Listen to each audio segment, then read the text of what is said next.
Hola, buen día, bienvenidos a nuestro estudio bíblico. El día de hoy me presento, mi nombre es Eric Camacho y me gustaría traerte el tema que es fe y sufrimiento.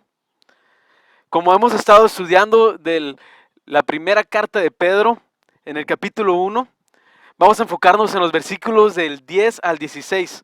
Pero quiero recordarte un poquito de cómo terminábamos la clase pasada con el versículo 9 que decía Pedro: obteniendo el fin de vuestra fe, que es la salvación de vuestras almas.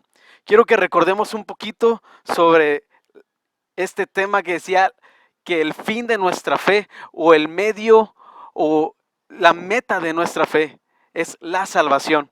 Y sobre de esto podemos leer lo que sigue, que va a estar empezando por el versículo 10. Los profetas que anunciaron la gracia reservada para ustedes estudiaron cuidadosamente esta salvación. Querían descubrir a qué tiempo y a cuáles circunstancias se refería el Espíritu de Cristo, que estaba en ellos cuando testificó de antemano acerca de los sufrimientos de Cristo y de la gloria que vendría después de estos. A ellos se les reveló que no se estaban sirviendo a sí mismos, sino que les servían a ustedes. Hablaban de las cosas que ahora les han anunciado los que les predicaron el Evangelio por medio del Espíritu Santo enviado del cielo. Aún los mismos ángeles anhelan contemplar esas cosas. Por eso, dispónganse para actuar con inteligencia, tengan dominio propio, pongan su esperanza completamente en la gracia que se les dará cuando se revele Jesucristo. Como hijos obedientes, no se amolden a los malos deseos que tenían antes, cuando vivían en la ignorancia. Más bien, sean ustedes santos en todo lo que hagan, como también es santo quien nos llamó, pues está escrito: sean santos porque yo soy santo. Sin duda, podemos ver cómo en estos versículos Pedro celebra la grandeza de la salvación, recordándonos cómo, a pesar de las circunstancias en las que nos encontremos, porque debemos de recordar que las circunstancias de la iglesia a la que le está escribiendo Pedro es una iglesia que se encuentra en medio de persecución y en medio de problemas, de que no pueden juntarse o de que no pueden estar en un mismo lugar todos. Probablemente esto se te haga conocido, o a lo mejor has estado pasando una situación difícil que se pueda asemejar a lo que la iglesia pasaba cuando Pedro escribe esta carta. Pero aún así Él quiere recordarles y remarcar cómo pueden aferrarse a la esperanza que trae la salvación eterna. Así es que, ¿por qué no vamos meditando en los versículos? Y vamos a comenzar con los primeros dos versículos. Y vamos a volverlos a leer, pero vamos a meditar un poquito más profundo acerca de lo que estaba refiriéndose Pedro cuando lo escribió. El versículo 10 dice: los profetas que anunciaron la gracia reservada para ustedes estudiaron cuidadosamente esta salvación. Es interesante cómo Pedro, después de hablar de la salvación, después de hablar de esperanza viva, de herencia, él empieza a contar algo que es los profetas. Hay que recordar que los profetas eran los voceros de Dios en el Antiguo Testamento. Y esas personas traían el anuncio de la salvación desde mucho antes de que Jesús naciera. Ellos profetizaron la salvación por parte de Dios. E incluso Pedro describe que ellos lo vieron de una manera tan increíble que quisieron indagar, quisieron buscar más, dice en mi versión, estudiaron cuidadosamente esta salvación, la salvación de la que tanto predicaban. Ellos empezaron a estudiar a un grado y una pasión tanto que querían descubrir, dice en el versículo 11, en qué tiempo, por medio de quién, con cuáles circunstancias iba a venir esta salvación. ¿Por qué Pedro toca este tema de los profetas y por qué habla de cómo estudiaban tan cuidadosamente la salvación a este grado? Porque Pedro quiere que tú y yo recordemos lo importante y lo maravilloso que es lo que Jesús ha hecho por nosotros.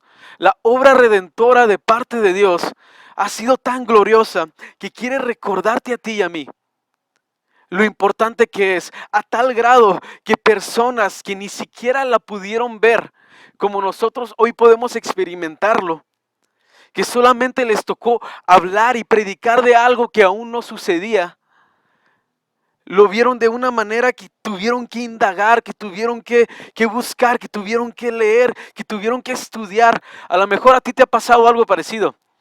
A lo mejor has visto, no sé, una serie o has visto una novela o algo que te ha gustado tanto que has tenido que empezar a indagar más acerca de eso. Conocer a los actores, quién toca tal canción, quién es el autor de tal libro, tal frase, de dónde viene. De la misma manera, los profetas se sintieron tan, fueron, se sintieron de una manera que les encantó y les maravilló lo que tanto predicaban aún sin haberlo visto. Y Pedro quiere recordarte eso. El primer punto que quiero tocar es que, reconozcamos la grandeza de la salvación, que entendamos y comprendamos cuán grande ha sido la obra de Dios que nos ha regalado salvación. ¿Por qué tenemos que comprender esto? Porque la salvación no es cualquier cosa.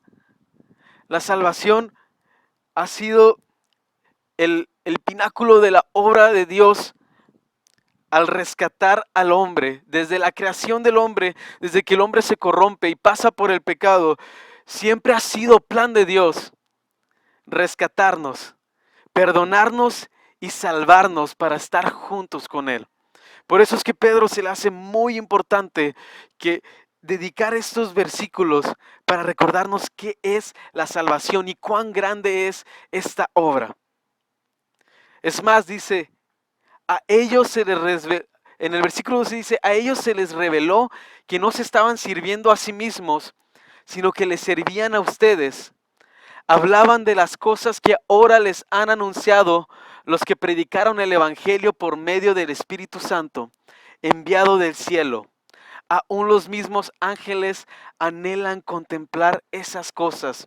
De la misma manera en que los profetas fueron inspirados por esta salvación que no vieron en su vida terrenal, el mensaje de la salvación también ha sido inspiración para la gente, los apóstoles del Nuevo Testamento y la gente que hoy en día predica el Evangelio. Por eso es que Pedro dice, a ellos se les reveló, y no solamente eso, sino que también hablaban de las cosas que ahora les anuncian los que predican el Evangelio por medio del Espíritu Santo, el mismo Espíritu de Cristo, el Espíritu Santo que estuvo también con los profetas, el día de hoy está con nosotros y nos muestra lo maravilloso que es lo que Dios ha hecho por nosotros. Y es más, no solamente lo deja ahí, no solamente lo deja desde el punto de vista de los profetas, desde el punto de vista de ahora la gente que predica por medio del Espíritu Santo, sino que lo lleva también a que los mismos ángeles anhelan contemplar estas cosas. A esto se refiere a que los ángeles quieren ver de cerca, como una persona que se acerca y se hinca para ver algo con atención. De la misma manera, los ángeles quieren ver con atención cómo funciona y cómo se da la obra de Dios de la salvación. Algo que ellos no han vivido, no pueden vivir, pero sí pueden presenciar a través de lo que Dios hace en tu vida y en mi vida. Entonces, el primer punto de Pedro para nosotros es entender la grandeza de la salvación. Es reconocer y contemplar esto. Lo que Dios ha hecho por ti, por mí, no es cualquier cosa. Es algo increíble, maravilloso, glorioso. El versículo 13 dice, por eso, dispónganse para actuar con inteligencia. Tengan dominio propio, pongan su esperanza completamente en la gracia que se les dará cuando se revele Jesucristo.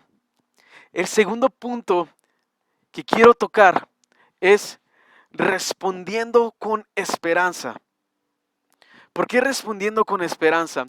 Porque una vez que entendemos la salvación, que entendemos que la meta de nuestra fe es esta salvación, es esta obra increíble, en nosotros tiene que haber una respuesta.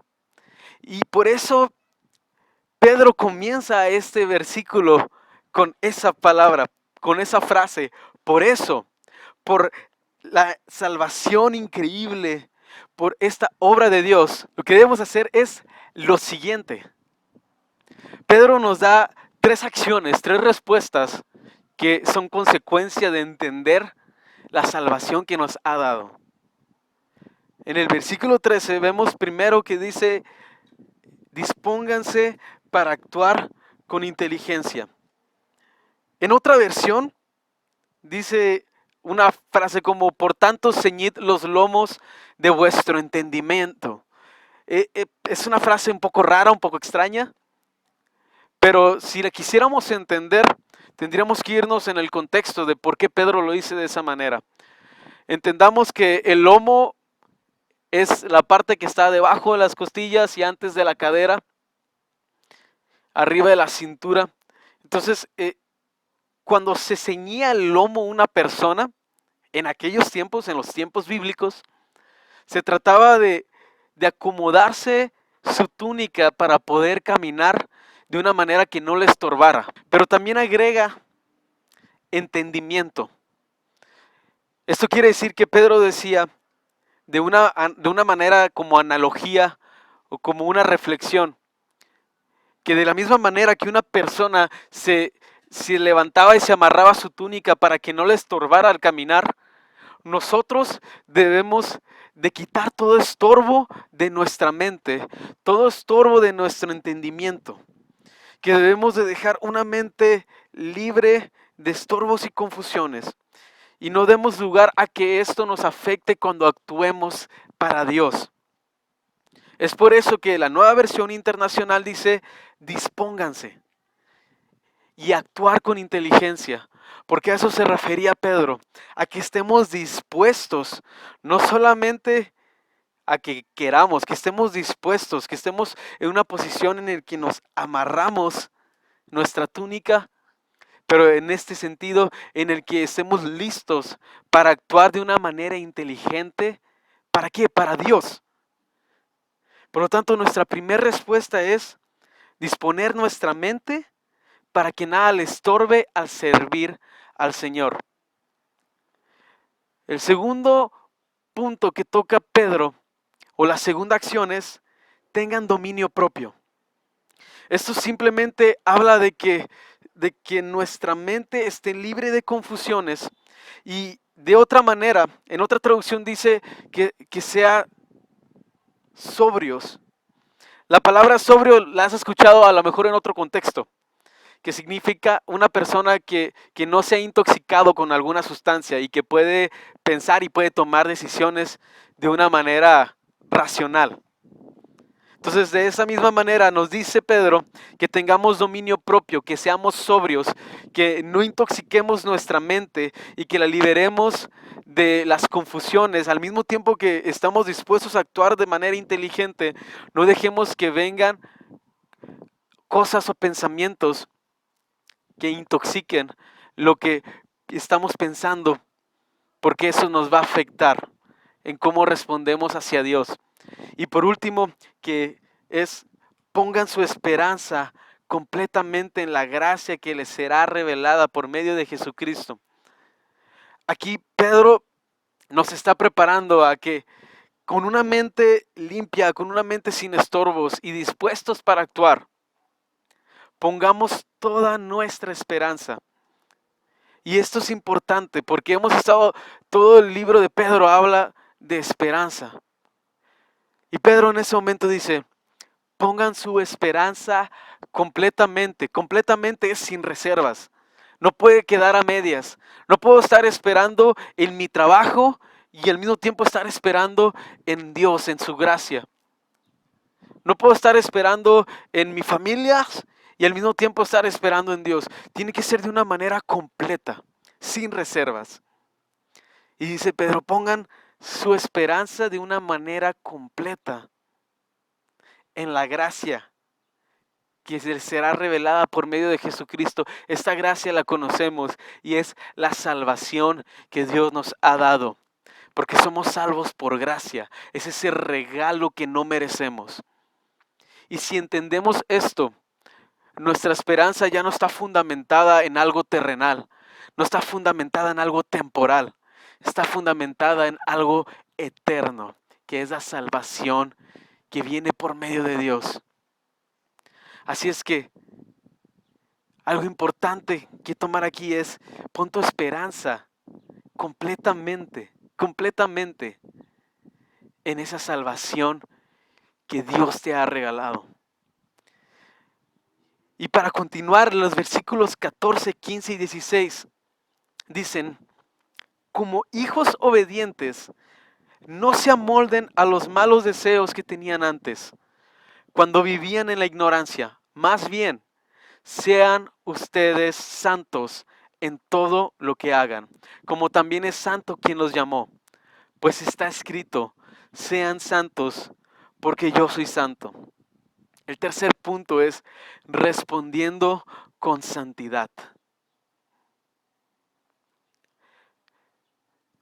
El escritor nos está recordando, y la primera frase dice, como hijos obedientes. Primero que nada nos está recordando cuál es nuestro estado ahora que hemos recibido a Jesús. Cuál es nuestro estado ahora que somos salvos y ahora que somos perdonados. Recuerden que en clases anteriores vimos cómo tenemos una herencia. ¿Y quién es el que recibe una herencia? Más que los hijos, que no, son los primeros en recibir la herencia. Por lo tanto, Pedro nos está recordando que somos hijos de Dios. Y por lo tanto utiliza esta frase que es como hijos obedientes. Esto quiere decir que aunado a la naturaleza de ser hijo de Dios, también debemos de ser obedientes. Es parte de la naturaleza. A los hijos se les enseña a ser obedientes. Por lo tanto nos recuerda que ustedes o yo como hijo obediente, recuerda tu estado, eres hijo de Dios y como hijo obediente, no te amoldes. Recordemos que la palabra amoldar se puede utilizar también como darle forma a algo. Lo podemos recordar con los moldes. Probablemente si hiciste a lo mejor algún panquecito, algunas galletas, has visto los moldes que lo que pongas adentro toma la forma de ese molde. De la misma manera dice Pedro, no te amoldes, no tomes la forma que tiene que ver con tus malos deseos antes o que tenías cuando vivías en la ignorancia. Es decir, no dejes que lo que eras antes, que tu vida pasada y que los malos deseos que una vez tuviste le den forma ahora a tu nueva vida, porque tú ahora eres hijo obediente de Dios. Entonces Pedro nos recuerda con una prohibición, diciendo no te amoldes, esfuérzate para que no tomes forma. Si fuera tan sencillo o si fuera algo natural, no tendría que decirlo. Por eso nos lo recuerda, por eso se lo dice a la iglesia, que mucha gente era recién convertida, que mucha gente venía de una cultura pagana, de una cultura en la que no reconocían a Dios como parte de su vida. Por lo tanto les recuerda, no te amoldes, recuerda que eres hijo de Dios, no tomes la forma de quien eras antes. Pero no solamente nos deja con esto, sino que también nos da una confirmación y una exhortación. Porque el versículo 15 dice, más bien, en vez de amoldarte, en vez de tomar forma, más bien, sé santo en todo lo que hagas. Porque es santo quien te llamó. Porque Dios es santo. Y nos recuerda las escrituras, dice, sean santos porque yo soy santo. Dios hablando al hombre, Dios hablando a sus hijos. Por lo tanto, lo que nos invita Pedro es a responder a esta salvación con santidad. Y no recuperando o formándonos como éramos antes, sino ahora conocer nuestra nueva identidad y nuestra nueva forma, que es la santidad. Dada nuestra cultura y el hecho de que a veces asociamos santidad con perfección, pareciera que la santidad es imposible o inalcanzable. Sin embargo, necesito que entendamos que por santidad se refiere más que nada al significado de la palabra apartado. Cuando habla de que Dios está apartado del mal, de la misma manera nos dice que nosotros seamos apartados. Es decir, si no nos vamos a moldar o si no vamos a tomar una forma, es porque nos vamos a apartar de esos malos deseos. Y eso significa que vamos a ser ahora santos como Dios es santo.